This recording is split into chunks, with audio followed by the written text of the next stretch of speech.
911, quelle est l'adresse de l'urgence? Ouais, c'est ça, oui. Mon nom, c'est Andréane. Je viens d'Embrun, Ontario.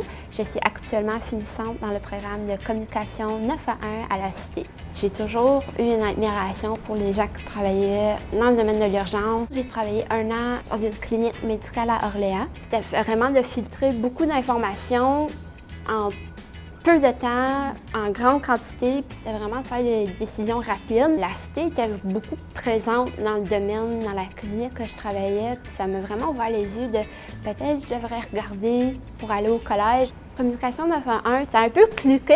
C'était comme la balance entre être dans le milieu de l'action, mais indirectement. Est-ce que vos portes sont barrées, M. Martel? C'est vraiment les premiers répondants. Donc, on est vraiment cette couverte invisible-là au niveau de sécurité puis de services urgents. Les communications 911, on touche généralement 3 domaines, le domaine paramédic, incendie et policier.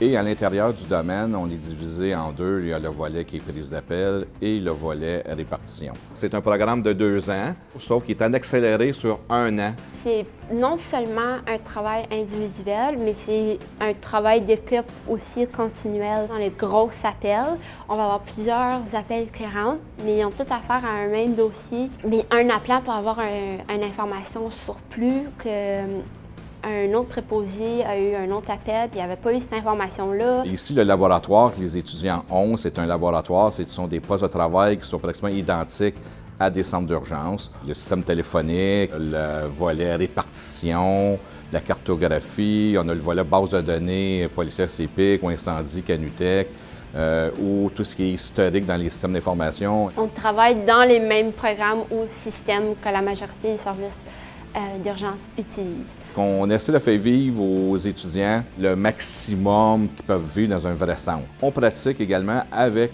les autres programmes et une fois par année, on vit 3 jours, pratiquement 24 heures, c'est de 7 heures le matin à 2 heures du matin, 3 quarts de travail.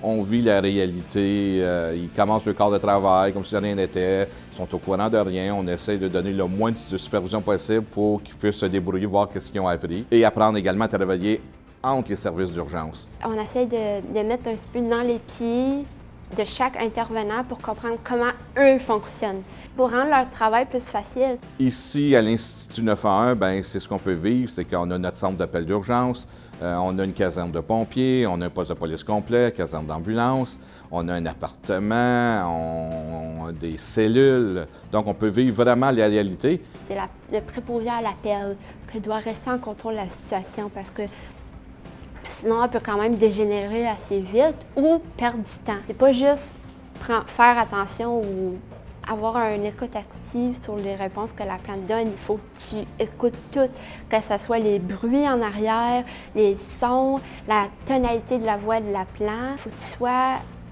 constamment en alerte. Ça fait combien de temps que l'homme est là?